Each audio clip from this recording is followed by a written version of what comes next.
middle of December, the Knicks go to Portland and actually beat the Blazers by 2. But this was a different team then. Imagine that at one point the Blazers were 11-20, 9 games below 500, a situation a lot similar to the one that the Knicks find themselves in now. Well, the Blazers turned a switch. They've won 17 of their last 21 games and are in the playoff picture in the tough Western Conference. They're very active. They're very energetic. McCullough and Lillard present a lot of problems for everybody. Their activity level and how the team, really centers around finding them and figuring out ways to get them open.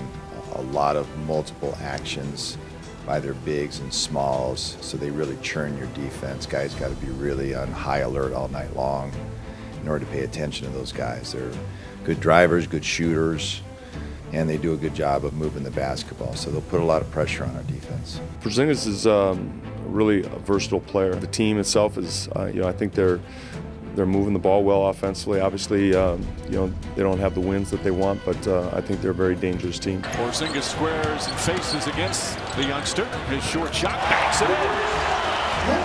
Nice moving and grooving by KP. Aflalo runs that spot. Very defiant of Aflalo that time. Aflalo, nice crossover move himself. Now falling away, gets it to go. We've seen a lot of razzle-dazzle off the dribble tonight. Harkless kicks it out. Lillard back in. 7 to shoot. Lillard falling away. He's got a sweet jumper there, and it's up by 3. Lillard fires away, hits a 3. He's got 15 points in 13 minutes. Obviously, he got loose, and it took us a little while to make that adjustment. But they got a great backcourt. Lillard knocks down another 3. 24 first half points for Damian Lillard. Oh, McCallum. Yeah, that was slick. McCollum. That's 7 straight points for C.J. McCollum. We got to the third quarter and we just started missing a lot of shots, and they were going down hitting shots. So I mean, they definitely tried to pull away, and then you can see that the lead just got bigger and bigger. Collum knocks down the 3-pointer, and Kurt Rambis calls timeout. Well, right now the Knicks fans are angry. I understand the crowd and their situation. They want to win, and I understand that. Everybody in the organization wants to win.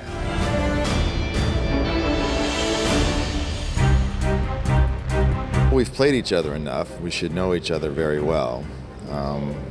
They've obviously been on an upswing. They've figured out who they are as a ball club, and guys have made a connection with each other, and they understand how to play and with each other and through each other. We're still trying to figure that out. Every time we play them, they're a different team.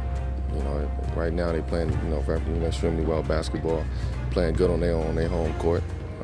So we got to understand that we got to come in here with a mentality that we don't come in here to win this basketball game. Celtics have won 2 of 3 from the Knicks this season, including the prior game here in Boston in late December.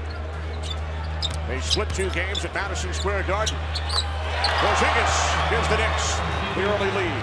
Anthony a pull up on the other end. Tipped in by Porzingis. I found my rhythm, and I think offensively things were going well. And at the beginning they weren't getting as much transition points. We were able to get back on defense, and so I think we got off to a decent start. Carmelo 4 of 10 points to lead the Knicks. Anthony from 3. His second 3-point field goal.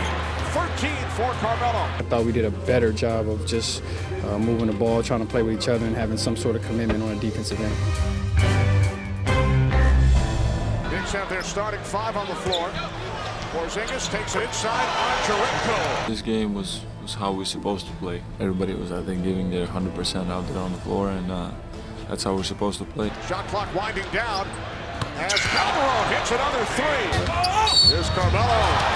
It's good, and the foul. Knicks have to finish the quarter strong, Kenny.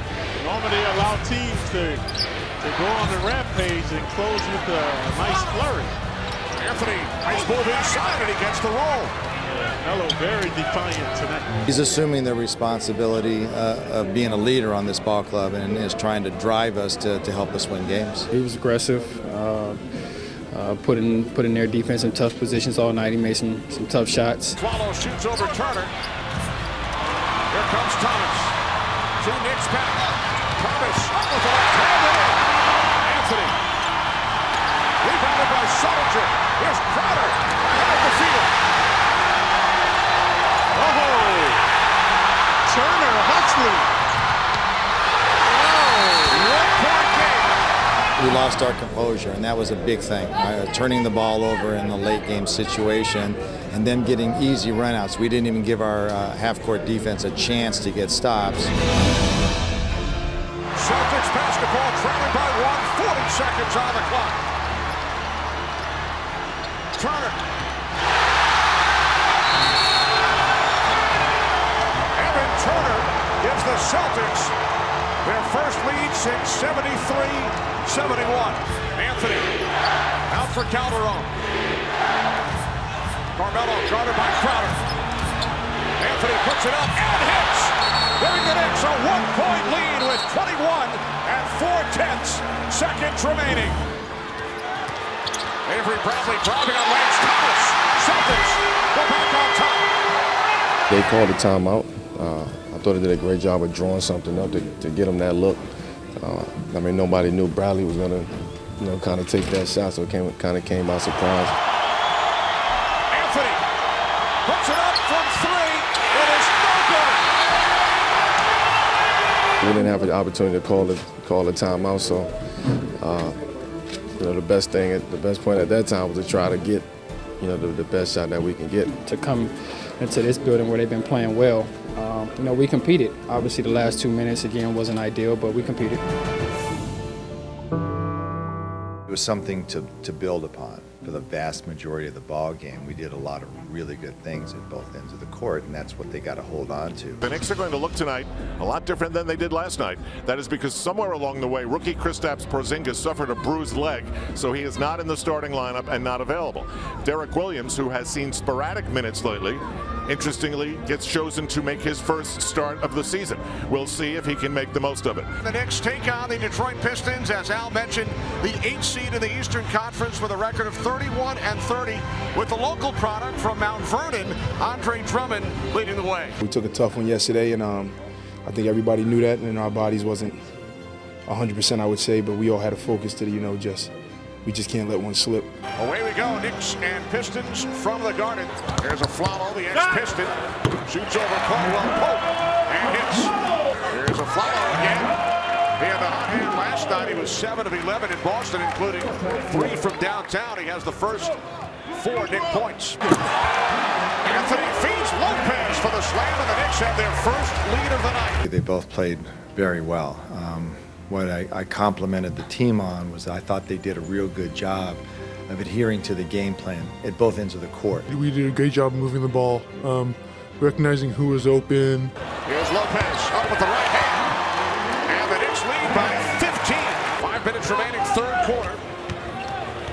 Knicks lead by 10 or 11 as Lopez slams it down. LaFlamo backing in on Caldwell Pope. Anthony fires underneath for Lopez. It's good, and the foul. Yesterday, Boston made a couple runs, especially near the end, and we reacted the wrong way. Today, whenever Detroit made a run, we usually had a pretty good response. They had a real purpose with how they were playing. It wasn't just random basketball. I could see them really thinking out there, and that was a pleasure to watch. There's Anthony. Melo, indefensible tonight. First time this season, 3 20-point scorers in one game for the Knicks. All the fans wanted was a good effort. So the Knicks gave him one tonight, and they reciprocated with the standing ovation for the home team. Knicks will head out tomorrow as they begin a 6-game trip in Denver on Tuesday. It's not going to be an easy road trip for us, but hopefully, we can continue to bond and connect, and the guys can build on what we've done in these last 2 games.